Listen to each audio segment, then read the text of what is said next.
네, 국민지원금 신청을 시작한 지 이틀이 지났습니다. 상위 12%를 제외한 국민 88%가 지급 대상이지만 신청 대상에서 제외된 이들로부터는 이해하기 어렵다는 반응도 계속해서 나오고 있습니다. 또 유통업계 가운데 유일하게 지원금 사용이 허용된 편의점에서는 지원금 이용객을 겨냥한 각종 프로모션과 마케팅을 쏟아내고 있습니다. 이인철 참 좋은 경제연구소장과 함께 이야기 나눠보겠습니다. 어서 오세요. 안녕하십니까. 일단 지원금 신청되고 나서 왜 내가 대상이 아니지? 이렇게 좀 황당해하시는 분들이 많았다고 들었습니다. 맞습니다. 네. 제 주변에도 보니까 10년 이상 직장 생활하신 분들은 대다수가 예. 왜 내가 12% 상이냐라고 이제 하소연하시는 분들이 많아요. 자, 그런데 지난 이틀 동안 시행이 됐지 않습니까? 네. 출생연도 예약 요일쯤에도 불구하고 지원 대상 4명 가운데 1명이 신청을 했어요.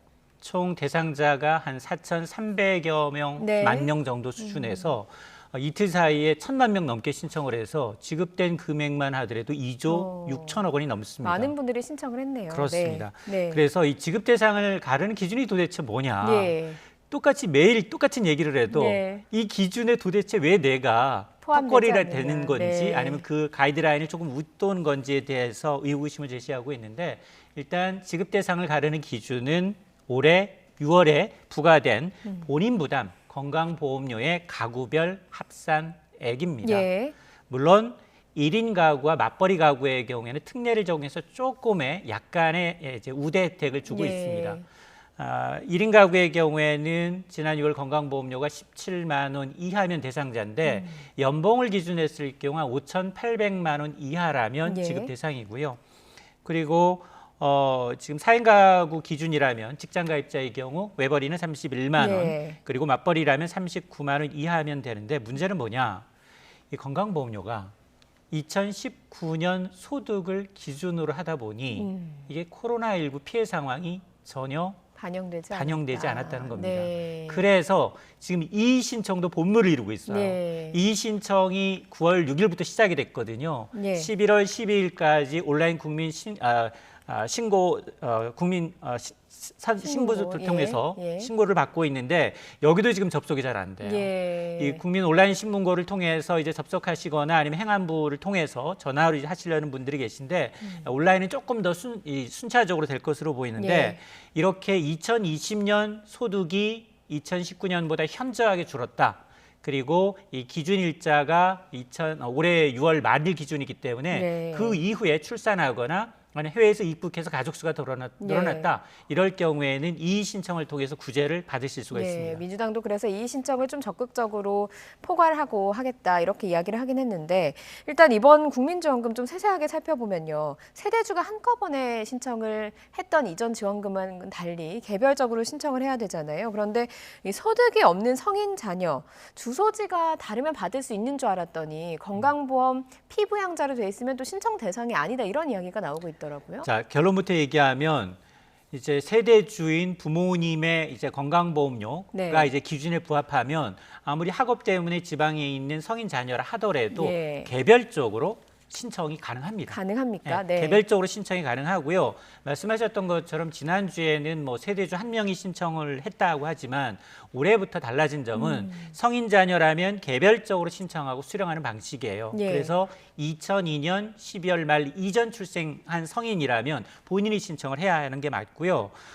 그리고 이제 배우자, 자녀, 주민등록상 주소가 달라진다 하더라도 예. 이거는 건강보험상 피부양자로 등록된 가구라면 한 가구로 본다라는 데는 예. 이의가 없습니다.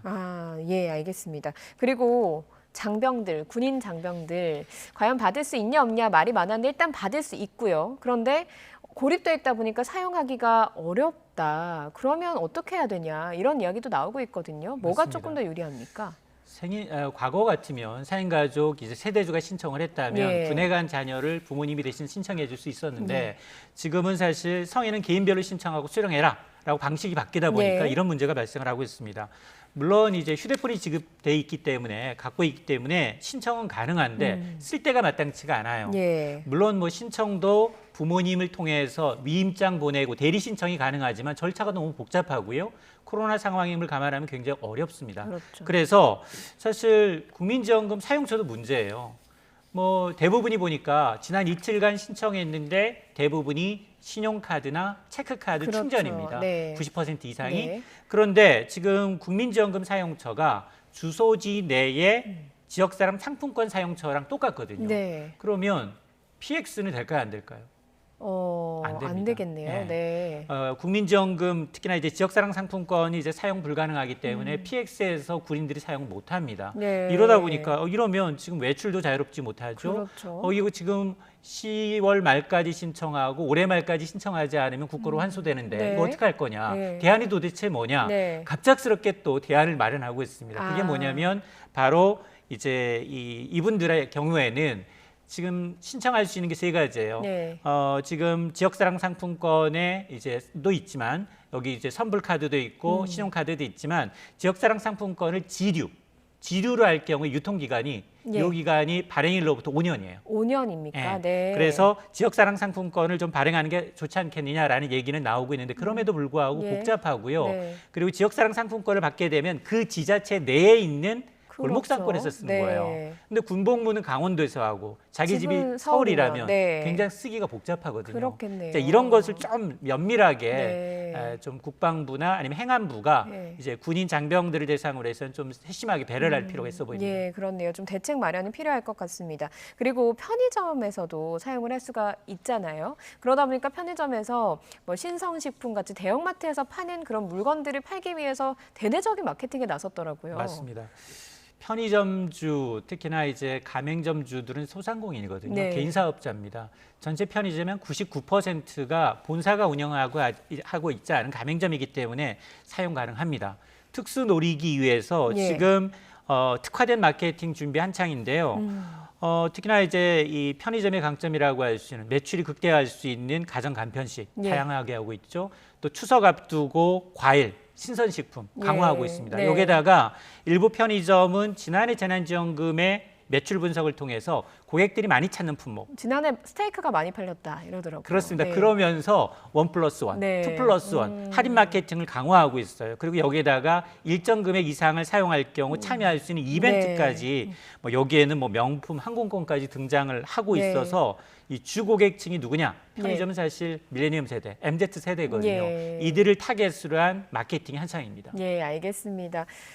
상당히 알쏭달쏭한 부분이 많은 국민지원금이어서 저희가 그저께도 이인철 소장님께 여쭤보고 오늘까지 여쭤봐서 좀 궁금한 점들 풀어봤습니다. 여기까지 듣겠습니다. 이인철 참좋은경제연구소장이었습니다. 고맙습니다.